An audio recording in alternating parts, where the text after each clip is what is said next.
श्री शिवाय नमस्तुभ्यम। नमस्कार दोस्तों, स्वागत है आपका अपने YouTube चैनल प्रतिमाज़ यूनिक डायरी में। दोस्तों, इस वीडियो में पूज्य गुरुदेव पंडित प्रदीप मिश्रा जी की कथाओं से सुनकर समझकर आपको 3 उपाय बताने का पूरा प्रयास करेंगे। ये उपाय आपको एकादशी तिथि के दिन करने हैं, गुरुवार के दिन भी कर सकते हैं ये उपाय। साथ ही जो मुख्य तिथियाँ आती हैं उस दिन भी आप ये उपाय कर सकते हैं। धन संपदा बीमारी से संबंधित सारे उपाय हैं।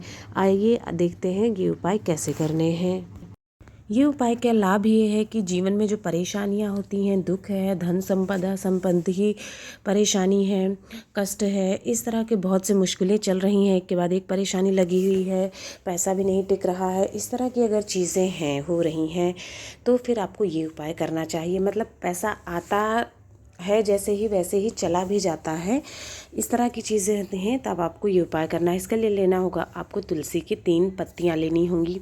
अगर आप एकादशी को करते हैं ये उपाय तो आपको जो नीचे थोड़ी सी पत्तियां गिरी रहती हैं वहीं से 3 पत्ती लेनी है। एकादशी के दिन तुलसी के पत्तों को नहीं तोड़ना है, गुरुवार के दिन आप ले सकते हैं।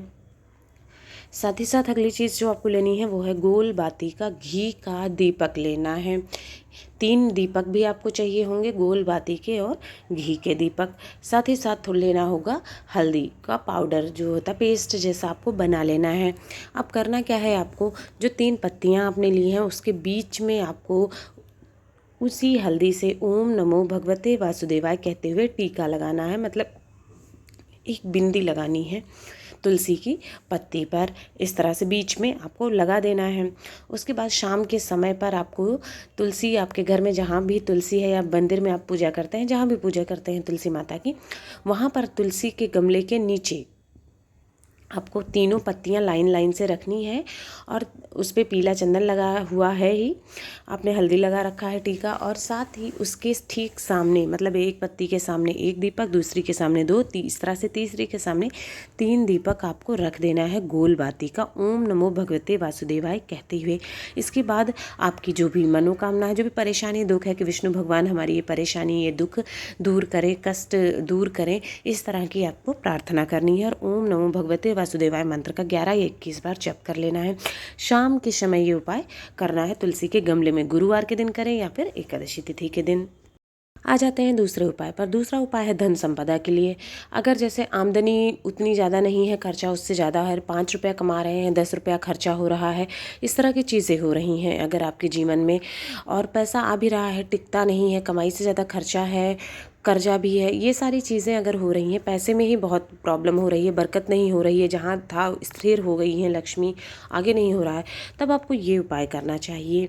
इसके लिए आपको लेना क्या होगा, आपको लेना होगा 2 दीपक, लंबी बाती के घी के 2 दीपक बनाने होंगे। गुरुवार के दिन और एकादशी के दिन आप ये उपाय कर सकते हैं। साथ ही साथ आपको लेना होगा कमल गट्टा।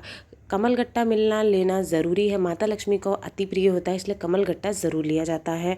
पूजा पाठ की दुकान पे आपको आसानी से मिल जाएगा। अब आपके घर का जो मुख्य द्वार होता है, जो मतलब मेन द्वार होता है, सबसे बाहर जो मेन गेट होता है, लोहे का गेट, वहाँ पर दोनों तरफ आपको क्या करना है, सबसे नीचे थोड़ा सा चावल रख देने हैं, जहाँ पर आप दीपक रखेंगे नीचे पहले चावल रखना है, उसके बाद वो लंबी बाती का दिया रखना है और उसे प्रज्वलित कर लेना है। माता लक्ष्मी का मंत्र ओम महालक्ष्मी नमः इस तरह से कहना है, ओम महालक्ष्मी नमः कहते हुए दीपक प्रज्वलित कर लेना है। और जो कमल गट्टे आपने लिए हैं, एक एक कमल गट्टे दोनों दीपक में डाल देना है। बाती लंबी बाती का है ही, तो उसका मुख जो है वो बाहर की तरफ होना चाहिए दीपक का, बाती का। और महालक्ष्मी मंत्र का आपको 11 बार या 21 बार, जितना हो सके उतना बार आपको जप करना है और प्रार्थना करनी है कि माता लक्ष्मी आपका हमारे घर में आगमन हो और आपकी कृपा हमेशा बनी रहे। इसके बाद इस उपाय को आप लगातार करके देखिए, कुछ गुरुवार को आपके घर में अंतर आपको दिखना खुद को भी शुरू हो जाएगा कि कैसा पहले पैसे की स्थिति थी, रुपए पैसे की, और अब कैसी स्थिति हो गई है। शाम के समय करना है। आते हैं तीसरे उपाय पर। तीसरा उपाय है 2 चीज़ों के लिए। एक तो घर में बीमारी है, कोई सदस्य अक्सर बीमार रहता है या कोई ना कोई बीमारी लगी हुई है, पुरानी बीमारी है, इस तरह की बीमारी है अगर, तब आपको उपाय करना है। दूसरा, अगर कर्जा है, कर्जा बहुत ज़्यादा हो रहा है, उतर नहीं रहा है, या बार बार कर्जा लेना पड़ता है, कर्जे की समस्या है अगर, तो 2 चीज़ के लिए आपको ये उपाय करना है।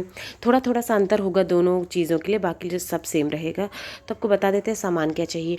सबसे पहले एक शमी का पत्ता आपको लेना होगा, एक छोटा सा शमी का पत्र आप ले लेना है।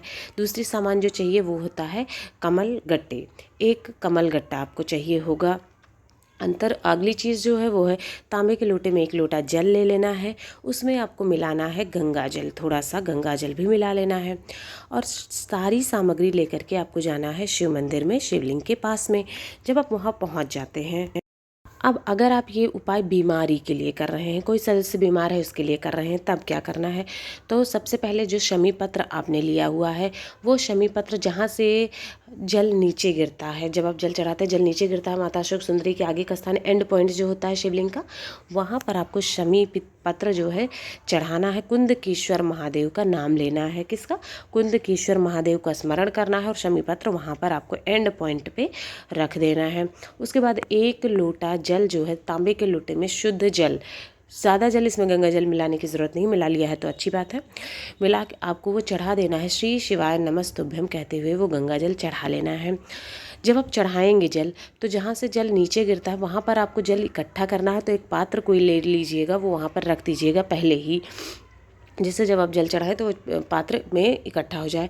जल आपको श्री शिवाय नमस्तुभ्यम कहते हुए चढ़ाया और वो शमी पत्र के ऊपर से होता हुआ वो जल आपके पात्र में गिर जाएगा। उसके बाद उस व्यक्ति का नाम और गोत्र बोलना है आपको और कुंदकेश्वर भगवान से प्रार्थना करनी है कि उसकी बीमारी ठीक हो जाए, वो धीरे धीरे स्वस्थ होना शुरू हो जाए, दवाइयाँ असर करना शुरू हो जाए, और ले जाके घर पर उस बीमार व्यक्ति को उस जल को पिला देना है। धीरे धीरे उस बीमार व्यक्ति के उस इलाज में आपको लाभ होना शुरू हो जाएगा, दवाइयाँ करना शुरू हो जाएंगी, कुछ नहीं तो, ठीक है, ये करना अगर आप बीमारी के लिए कर रहे हैं। अब दूसरा चीज़, अगर आप धन संपदा कर्जा के लिए कर रहे हैं, धन संपदा के लिए कर रहे हैं, तब इसी उपाय को आपको किस तरह से करना है, सबसे एंड पॉइंट पे आपने जो है रखना है शमी पत्र, वहाँ पर भी तब भी आपको लेना है कुंदकेश्वर महादेव का नाम लेना है। शमी पत्र रख दिया, अब जो गंगा जल और जल मिला हुआ है लोटे में, उसी में आपको डालना है कमल गट्टा, एक कमल गट्टा डालने लेना। जब धन का उपाय करते हैं तो कमल गट्टा प्रयोग करते हैं। कमल गट्टा डाल दिया है और श्री शिवाय नमस्तुभ्यम कहते हुए वो जल आपको शिवलिंग के ऊपर चढ़ा देना है और कमल गट्टा समेत चढ़ा देना है।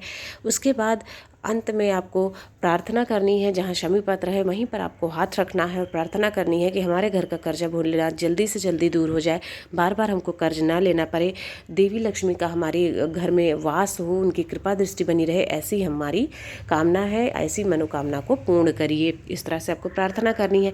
इसमें आपको जल इकट्ठा नहीं करना है। इस तरह से दोस्तों 3 उपाय आपको बताए हैं। ये उपाय भी आप शाम को कर सकते हैं, जैसे शाम को अगर बहुत जगह अलाउड नहीं होता है तो आप सुबह भी कर सकते हैं। दोस्तों इस वीडियो में 3 उपाय बताए हैं। आपकी समस्या से संबंधित जो भी उपाय है एक बार वो उपाय करके ज़रूर देखिएगा। आप सभी पर भगवान भोलेनाथ की, विष्णु भगवान की कृपा सदैव बनी रहे। श्री शिवाय नमस्तुभ्यम। हर हर महादेव।